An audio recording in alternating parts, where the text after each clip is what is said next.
Nothing is working, but there is lots to do, I say. So let's put into perspective where I am in life. I'm a college graduate in my late 20s. Actually, why am I being so cryptic? I'm 27. I've officially reached unk status, I guess. How do you do, fellow kids?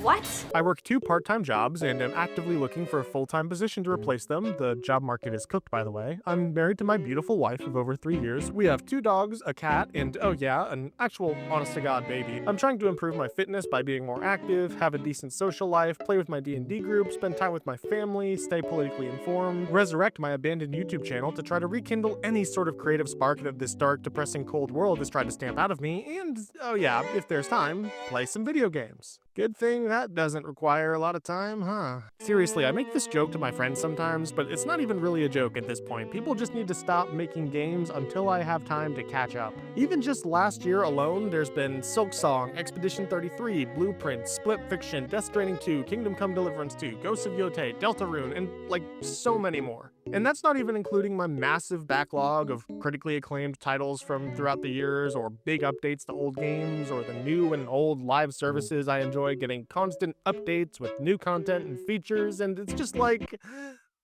You ever wish you were more into like movies or books or something? Like, don't get me wrong, I love movies and shows and even a good book every once in a while, but video games are unfortunately the media I'm most interested in. Like, theoretically, if you were a huge movie buff, you could see every single movie released in a year as they release. It would be tough, but you can squeeze in a movie after dinner before bed, or for novels, you can listen to a few chapters of an audiobook on the drive to work. Meanwhile, I've put over 130 hours into Baldur's Gate 3 and still haven't beaten the damn thing, and the last time I tried to squeeze in a couple of runs of Hades while driving, the officer got really mad at me. So yeah, keeping up with the games I'm interested in wasn't exactly easy before my life got progressively more busy. So here's my question for you.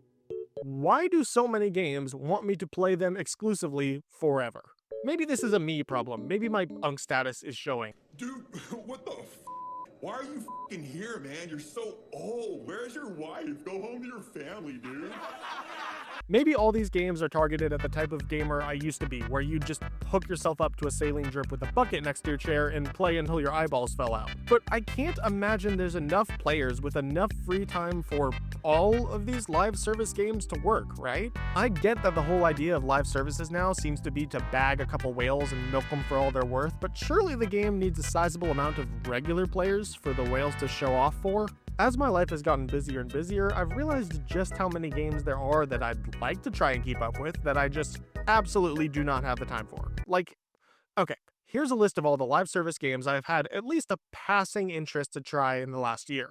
Destiny 2, Destiny Rising, Overwatch, Warframe, Helldivers 2, Fortnite, Wuthering Waves, Genshin Impact, Honkai Star Rail, Endless Zone Zero, COD Mobile, Warzone, Apex Legends, Duet Night Abyss, Final Fantasy XIV, Escape from Tarkov, Delta Force, Marvel Rivals, yes I really am going to list all of them to prove a point, Once Human, Fragpunk, Dead by Daylight, Infinity Nikki, Diablo Immortal, Rainbow Six Siege, Valorant, Path of Exile, World of Warcraft, The Finals, Battlefield 6, Elder Scrolls Online, Mecha Break, Uma Musume, The First Descendant, Arknights Infield, Nikke, Goddess of Victory, New World, Arc Raiders, Fallout 76, and Chaos Zero Nightmare. That is like 40 separate games, all of which incentivize you to play daily, weekly, and monthly with constant updates and new things to do. And okay, actually in the process of making this video, that isn't true anymore for some of these games, but the point still stands. Even when I had all the free time in the world and could play video games for 12 hours a day every single day, I could never in a million years keep up with all these games. My cat's litter box is rotating. I really hope that doesn't show up in the audio because I don't want to re-record this. That's probably fine. And that isn't even every live service game. That's just the ones I could think of in about 20 minutes off the top of my head. Googling upcoming live service games, there's even more that have caught my eye that look really interesting. Now, some, aka most of my friends, may consider this less of a problem and more of a skill issue, or maybe rather like a taste issue, I guess. Maybe if you didn't like live service slop so much, you could play actual good games. And you know what I say to that?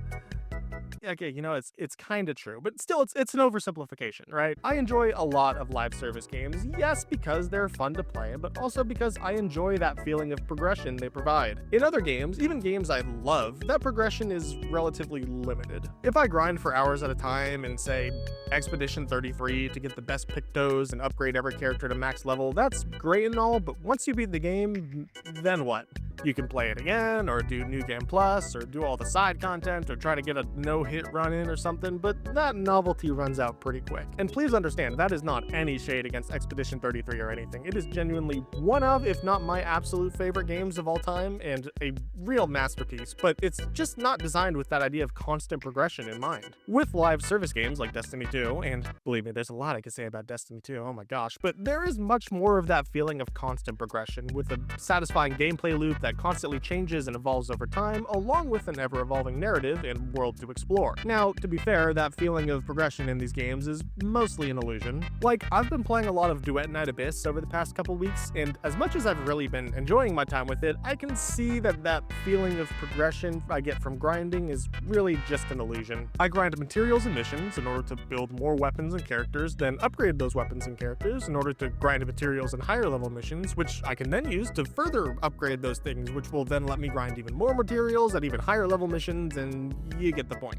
And a lot of these games have a similar loop. Maybe it's not upgrades and levels exactly, but despite the fact that your numbers get higher or your rank goes up or you can get more kills and shinier cosmetics, you will be doing very similar things, whether it's your 5th hour or your 500th hour. It's an illusion, but I mean, most of gaming is a series of quests for petty victories anyway, so it's not like it's some kind of devious trick or anything, except when it comes to monetization. A lot of times there are devious tricks used there, but that's an entirely separate issue and a different video entirely. And that feeling of progression combined with the constant new content in which to use the things you've unlocked is something I really enjoy. But there is absolutely a limit. In order to maximize progression in most of these games, they expect you to make it your main game, to play every day, week, and month at the expense of playing any other game. And the longer these games go on, the more time and energy they demand. I mean, a full playthrough of just one of Honkai Star Rail's main story quests clocks in at over 50 hours in and of itself. That is a full-on JRPG's worth of story, which is just a very small addition to an absolute buttload of other content the game wants you to do in order to get the most out of it. And with all this time and all this energy needed in order to fully experience a single live service game, there's gotta be a cap on this, right? There is no way every single live service game can survive in this market. It's not that there aren't enough people who may be interested in all these games, it's just that there's not enough time, and we've seen that time and time again with decent enough live service games just not making any money. And there's a variety of reasons for that I won't go into. It depends on the game, but you get the idea. But the chance of getting a hit is so enticing to these companies. If they can get a single successful live service game and actually maintain it and make good decisions for the direction of their game long term, then there is a insane amount of consistent revenue to be made. I feel like I'm kind of getting away from the point of this video though. This isn't about larger societal issues of artistic expression being suppressed in favor of those companies generating the maximum amount of capital possible in order to redistribute more and more resources to the wealthy elite and deprive the working class in a never-ending cycle of capitalistic misery. This is about complaining that a grown man can't play as many video games as he'd like to, so, you know, that's the important thing here. And it is very much a non-issue, right? Like, boo-hoo, you can't live a normal life and keep up with every Hoyoverse game and the newest bad gacha and Battlefield 6 and the newest critically acclaimed indie gem and some old classics and a massive RPG all at the same time. Why don't I just play you a sad song on the world's smallest violin? But I can't help but feel a bit of, I don't know, wistfulness, maybe, for all the games that I'll just never have time for. I know there's a ton of games out there that are experiences I would absolutely love, whether it's an amazing story or gameplay loop or world or mechanic or whatever, that I'll just never get the chance to play. I am trying to be better about this though. Part of that is this channel. I get to put my time and energy into a variety of different live service games without losing my life to them, but I'm also doing my best to lose my sense of FOMO for these live service games and play more games that I'm interested in. For example, fairly recently, I put down Destiny Rising for a while in order to play Metal Gear Solid Delta, and you know what? It was awesome. I loved it. I actually followed that up by playing through the original Metal Gear Solid 1, and despite its age, I enjoyed it a lot. The world didn't end because I missed the newest event in Zenless Zone Zero, or the new broken support unit in Wuthering Waves, or the currency from the daily missions I missed in, I don't know, Fallout 76 or something. Those games will all still be there when I feel the desire to play them again. Or at least they should still be there, but that's an entirely separate video about the problem of companies continuing to kill games that I just really don't have time to get into right now. Play these live service games when you want. There's a reason a lot of them are so popular. They're fun and engaging and full of cool things to do. But don't let them hold you hostage. These types of games are meant to be fun, to engage you and give you that sense of progression and satisfaction. The minute that stops, or where your interest in the game is overwhelmed by any sort of frustration or annoyance it brings, just put it down. The world won't end if you miss something, you won't brick your account or ruin your game or whatever. You can always come back when you feel like playing again. Try new games, whether they be older classics or modern gems, or maybe, just maybe, horror of horrors. Try out a hobby that isn't gaming? Nah, couldn't be me, never mind. Just kidding, obviously. Play the games that you feel make your life more fulfilled, not the ones that make you feel like a slave to them. And that's basically all I wanted to say. Thanks for letting me complain to you for a while about an admittedly very important problem. Let me know how you feel about just how many great games there are to try. Are you bummed like me that you'll never get to play them all? Or are you more of a glass half full kind of guy or gal, who's happy that they have so many great games to pick from? Let me know down in the comments, and I'll see you next time.